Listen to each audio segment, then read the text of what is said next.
খানাকুলের ছবিটাও দেখাবো, কারণ আরামবাগ খানাকুলে বন্যা পরিস্থিতির মোটেও উন্নতি হয়নি। গতকাল রাত পর্যন্ত জল ক্রমশই বেড়েছে। খানাকুল থানার সামনে বাস স্ট্যান্ডে নৌকো চলছে।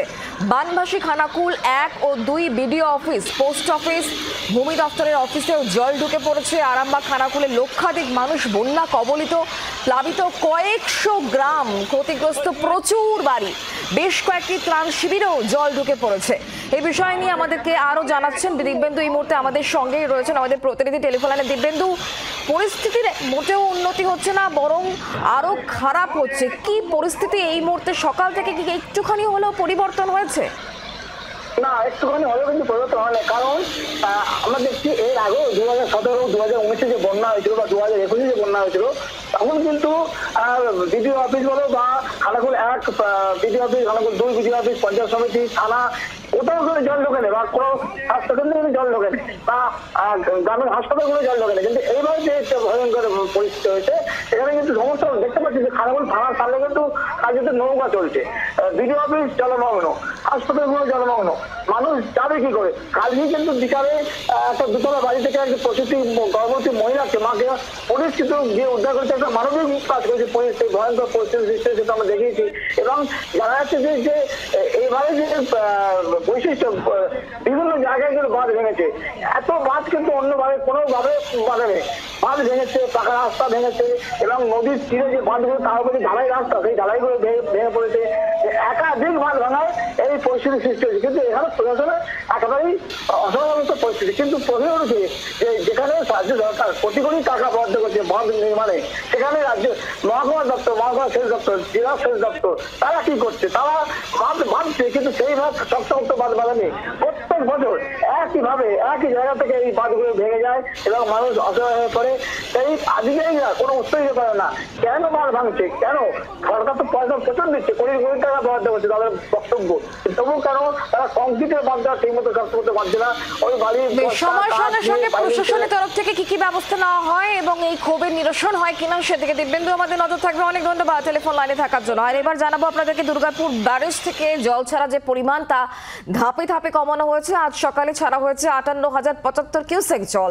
দামোদরের নিম্ন অববাহিকায় ধীরে ধীরে জলও নামছে। জল ছাড়া কমানো হয়েছে পাঞ্চেত এবং মাইথন জলাধার থেকেও। সব মিলিয়ে সকাল থেকে আর কি আপডেট রয়েছে আমরা জানবো, কথা বলবো। বাসুদেব এই মুহূর্তে আমাদের সঙ্গে রয়েছেন, আমাদের প্রতিনিধি টেলিফোন লাইনে। বাসুদেব, কি খবর পাচ্ছ? জল ছাড়ার পরিমাণ তো ধীরে ধীরে কমানো হচ্ছে। দেখো, ইতিমধ্যে জল ছাড়ার পরিমাণটা কিন্তু অনেকটাই কমে গেছে। তার কারণ হচ্ছে গত শুক্রবার থেকে টানা যে বৃষ্টি হচ্ছিল, সেই বৃষ্টি কিন্তু গত দুদিন ধরে কিন্তু সেভাবে আর হচ্ছে না। ফলে ঝাড়খণ্ড যে সীমাবর্তী এলাকা, সেখানে যেমন বৃষ্টি হচ্ছে না ঝাড়খণ্ড এলাকাতে, সেরকমই কিন্তু আসানসোল, দুর্গাপুর বা বর্ধমান এলাকাতে যে বা পশ্চিমবঙ্গ জুড়ে যে বৃষ্টি হচ্ছিল, সেটাও বন্ধ হয়ে গেছে। এবং ঝাড়খণ্ডে বৃষ্টি বন্ধ হয়ে যাওয়ার ফলে সেভাবে জল তেনুঘাটে আসছে না। তেনুঘাটে জল না আসার জন্য পাঞ্চেত ড্যামেও সেভাবে জল আসছে না। এর ফলে জল ছাড়ার পরিমাণটা কিন্তু অনেকটাই কমে গেছে। তাই মাইথন পাঞ্চেত ড্যামে জল ছাড়ার পরিমাণটা কমিয়ে 10,000 কিউসেক জল করা হয়েছে।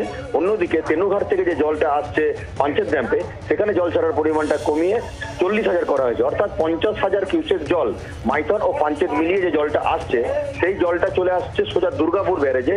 সেখান থেকে আবার জলটা অনেকটাই ছাড়া কমিয়ে দেওয়া হয়েছে। এখন মাত্র 58,000 কিউসেক জল ছাড়ছে। সেই জলটা এখন যাচ্ছে ওই হাওড়া, হুগলি এবং ওই খানাকুল বা আরামবাগ যে জায়গাগুলি রয়েছে, সেই সব জায়গাতে যাচ্ছে।